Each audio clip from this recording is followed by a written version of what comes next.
இன்னைக்கு வந்து பார்த்தீங்கன்னா கோட்டை தான் வந்து செய்ய போகிறோம். இந்த ஷால் வச்சு எந்த கலருக்கு வேணால் செஞ்சுக்கலாம். வாங்க அதுக்கு என்னென்ன எடுக்கணும்னு பார்க்கலாம். பின்னூசி ஃபஸ்ட்டு எடுத்துக்கோ. பின்னூசி இதிலே இருக்குது, வாங்க எடுக்கலாம். பாருங்க பின்னூசி எடுத்தாச்சு. அடுத்து இந்த ஷால் எப்படி எடுத்து இப்படி போட்டுக்கோங்க. போட்டிங்கன்னா நிறைய பேர் கோட்டுன்னு சொல்லுவாங்க, அப்படி கிடையாது. இப்படி பின்னூசி வச்சு ஒரு சைடு குத்தி, இன்னொரு சைடு இப்படி குத்தி, அந்த சைடே இப்படி குத்தி, இதுதான் கோட் ரெடி காய்ஸ். ஓகே, நம்மளோட கோட் ஈஸியாக ரெடி ஆகிடுச்சு. பாருங்கள்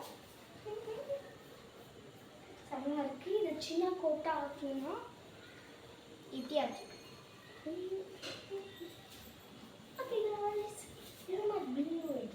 லைக் பண்ணுங்கள், ஷேர் பண்ணுங்கள், சப்ஸ்கிரைப் பண்ணுங்கள், எல்லாமே பண்ணிட்டோம். மறக்காமல் கமெண்ட் பண்ணிவிட்டு எனக்கு இந்த மாதிரி கோட்டை வேணும்.